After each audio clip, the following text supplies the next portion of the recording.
Сайн бацгаана уу. За эрхэм үзэгчдийн энэ өдрийн амгалан айлтгая. Өнөөдөр бол 2026 оны 8 дугаар сарын 17-ны даваа гараг. За ажлын дараагаар энэхүү товч видео хүргэж байна. За энэ бол Ираныг тойрсон үйл явдлуудын мөрөөр сүүлийн үеийн болж ирнэж байгаа үйл явдлыг товчхон мэдээлье гэсэн бодолтой байна. За энэ бол мэдээ гэхээс илүүтэй сүүлийн үед Ираны иргэн тойронд болж байгаа үйл явдал ерөнхийдөө хаашаа эргэж байгааг бас өөрийн үгээр санаагаар тайлбарлая гэсэн ийм бодолтой байна. За ерөнхийдөө өнгөрсөн 6 дугаар сард Америк Ираны хооронд гал зогсоох санамж бичиг буюу Memorandum of Understanding байгуулж байсан үедээ харьцуулахад иранчуудын байр суурь огцом өөрчлөгдсөн гэдгийг бол тодорхой байгаа. Тухайн үедээ бол мэдээж иранчууд хэлцээний ширээнд суух гол асуудлуудыг бол хэлцээний ширээн дээр шийдье гэсэн байр суурьтай байсан бол өнөөдрийн байдлаар эдгээр нь бол хэлцээр биш харин тулгын шаардлага болж хүрсэн байна. За ингээд хамгийн харамсалтай зүйл бол эдгээр тулгын шаардлагуудыг Трампын хувьд хүлээн зөвшөөрөхөөс өөр аргагүй хүрч байгаа ийм дүр зураг ажиглагдж байна. За тиймээс миний хувьд ягаад ийм аргумент гаргаж байгаа тухай ер нь Америк Ираны хоорондын яриа хэлэлцээр өнөөдрийн байдлаар ямар төвшөнд өрнөж байгаа тухай товчхон байр суурь илэрхийлье гэсэн бодолтой байна. За юуны өмнө Трампын хувьд бол энэ дайныг өтөр түргэн дуусгаж явна нэгэн байдлаар Персийн болонгоос гарахад зайлшгүй шаардлага бол үүссэн байна. За Америкийн цэргийн шийдэл бол үндсэндээ ашиггүй үр дүнгүй гэдэг нь тодорхой болсон. За тиймээс сонгуул төхөж байгаатай холбоотойгоор хормозын хоолойг яаралтай нээж дотоод эдийн засгийн хувьд үүсэж байгаа сөрөг талуудыг баг зэрэг намжаах ийм зайлшгүй шаардлага бол үүссэн байна.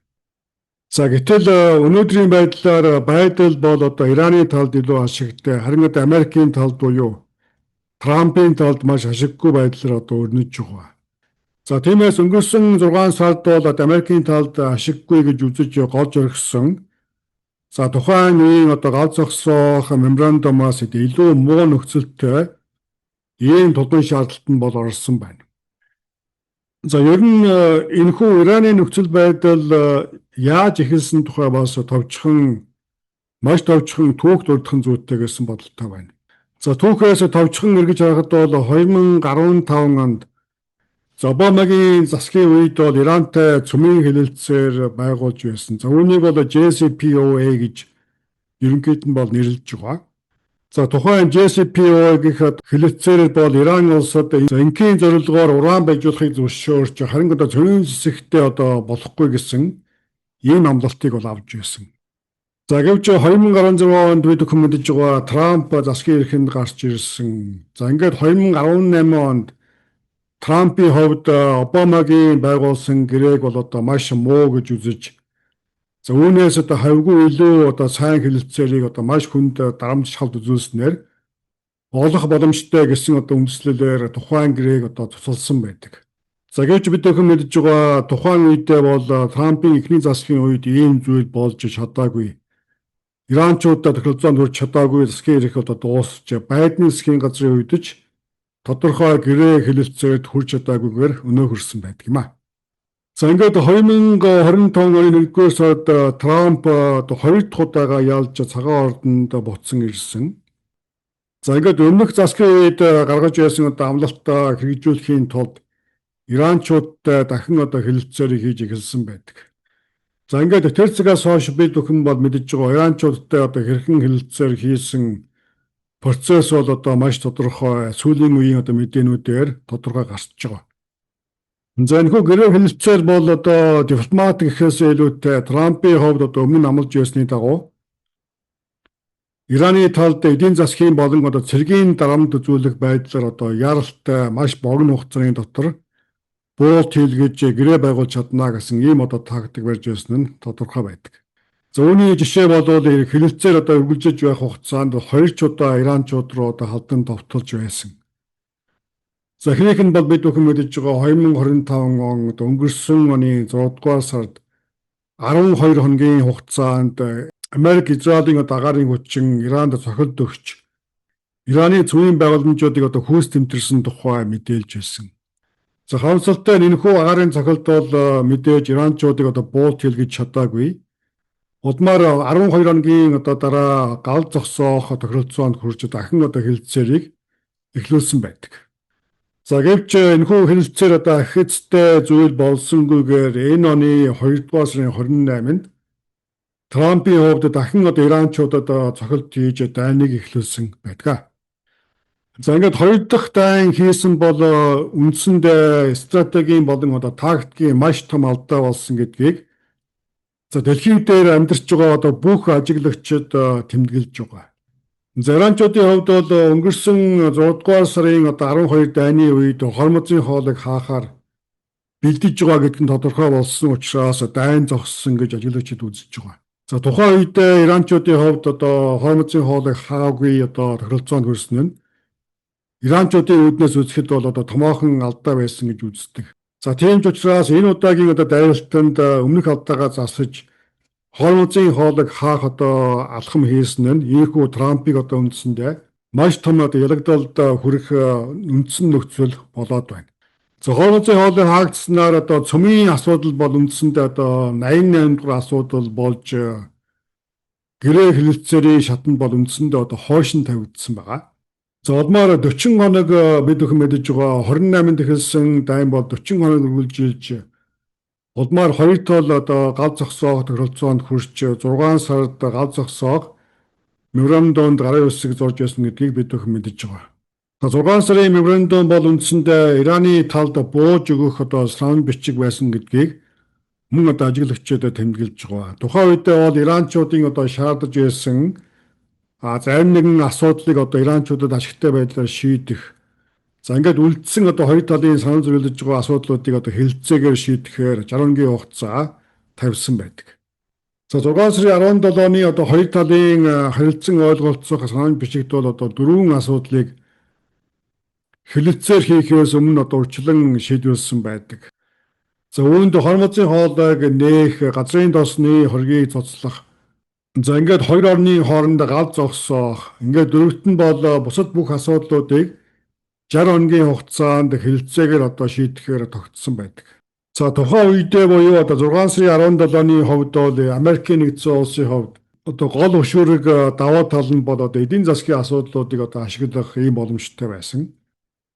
За тухайн үед Ираны эсрэг тавьсан хоригуудыг цуцлах, зарцаасын хөрөнгийг чөлөөлөх. За ингээд нөхөн төлбөр олгох зэрэг асуудлууд нь бол үндсэндээ Америкийн хувьд тухайн үед ашигтай гол хөзөр байсан. За эдгээр асуудлуудыг үндсэндээ ашиглаж иранчуудын хувьд цөмийн зэвсгийн буут хэлгэх гол хөшүүрэг байсан гэж үзэж болохоор байна. За тэгвэл үүнийг бол үндсэндээ Трампын хувьд Иранд бууж өгөх гэрээнд гарын үсэг зорсон гэдгийг ойлгож удмаар голсон байдаг. За ингээд илүү цэргийн хатуу шахалт үзүүлэх замаар дахин буут хэлгэхээр тухайн гэрээгээ зөрчиж Иранд дахин цохилтыг өгч эхэлснээр энэхүү санал бичиг үндсэндээ өчөнгөө болсон байдаг. За үндсэндээ хоёр орны хооронд санал зөвлөдөж байгаа шийдвэрлэх шаардлагатай нийтдээ 11 асуудал байгаа гэж ерөнхийд нь бол ангилж үзэж болохоор байна. За мэдээж нэгдүгээрт нь бол хормозын хоолойг нээх. За хоёрдугаарт Ираны газрын тосны борлуулалтанд тавьсан хоргийг цуцлах. За гуравдугаарт Америк, Израиль, Ираны хооронд гал зогсоох. За дөрөвдүгээрт нь бол бүс нутгийг хамарсан буюу Газын зурвас, Ливан, Йемен, Ирак дахь жижиг мөргөлдөөнүүдийг мөн хамарсан гал зогсоох тохиролцоо байгуулах. За ингээд 5 дугаарт нь хормозын хоолойг хэн хянах вэ гэдгийг бол шийдэх. 6 дугаарт Иран улс хормозын хоолойд зорчиж байгаа далайн тээврээс төлбөр авах хэрэгтэй байх эсхийг шийдэх. За 7 дугаарт Персийн болон Америкийн цэргийн оролцоог шийдэх. За үүний дараа эдийн засгийн 3 томоохон асуудал байгаа. Эдгээр нь бол Ираны эсрэг тавьсан дээд өртсөн газрын тосны хориг дээр нэмэгдээд бусад төрлийн бүх хоргийг цуцлах. Хоёрдугаар Ираны зарцаасан 100 гаруй тэрбум долларын хөрөнгийг чөлөөлөх.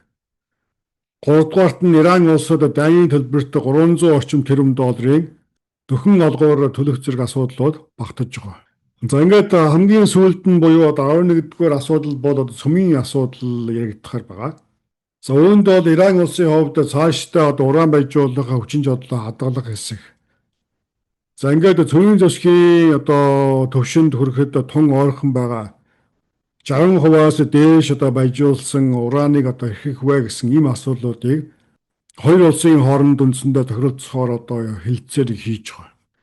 За эндээс харвал одоо энэхүү дайн дажин сөргөлдөөний одоо үндсэн асуудал болсон. За ер нь Америк Ираны хооронд сөргөлдөх одоо гол үндсэн язгуур асуудал болсон. Цөмийн зэвсгийн асуудлыг Трампын хувьд одоо хойш нь тавьж удмаар дайны өмнө одоо огт хөндөгдөж яригдаагүй байсан одоо шинээр үүсгэсэн иранчуудын үүсгэсэн асуудлыг одоо хэрхэн буцаах вэ гэдэг асуудалтай нүүр тулгарч Ираны тулгын шаардлагатанд орсон байдалтай байна. За ингээд 7 дугаар сарын хувьд энэхүү санал бичиг үндсэндээ өчмөнгөө болж хоёр талын хувьд одоо харилцсан байлдаж эхэлсэн байдаг. За энэхүү Трампыг албанд ирснээс хойш бол одоо агаарын цохилтоор цэргийн ажиллагаагаар Ираныг одоо буулгаж явах боломжгүй гэдгийг нотолсон. За дээр нь Америкийн хувьд өндөр технологийн одоо зэвсэг сум пуужингийн одоо нөөц нь шавхагдсан зэрэг сул талтай болж ирсэн байгаа. Үүнийг иранчууд одоо маш сайн ойлгож за тиймээс Америкчуудтай хэлэлцээ хийхгүйгээр шууд одоо өөрсдийн нөхцлүүдийг тулган шаардах хүлээлгэх ийм одоо байр суурь нь шилжсэн байгаа. За ийм нөхцөл байдалтайгаар 8 дугаар сартай золгосон байдаг. 8 сарын 8-нд бол иранчуудын зүгээс бол Америкийн зүгт хандаж маш онцгой санал тавьсан гэдгийг бол тухайн үедээ бол цөөхөн хэвлэлээр мэдээлсэн. За 8 сарын 8-нд тавьсан Ираны санал бол одоо 6 сарын 17-ны одоо санал бичгээс эрс өөрчлөгдсөн. За ингээд өмнө нь бол мэдээж дээр дурдсан одоо харилцан зөвшөлдсөх ийм байр суурьтай байсан бол за 8 сарын 8-ны бичгээр энэ бол үндсэндээ иранчуудын хувьд Америкчуудад тулгын шаардлага болсон гэдэг нь ойлгомжтой байдаг юм а. За 8 сарын 8-ны энэхүү одоо Америкийн талд тавьсан тулгын шаардлага бол дээр дурдсан 11 асуудлаас одоо 10-ыг нь одоо өрчилсөн байдлаар Америкт тулгын хүлээлгэх.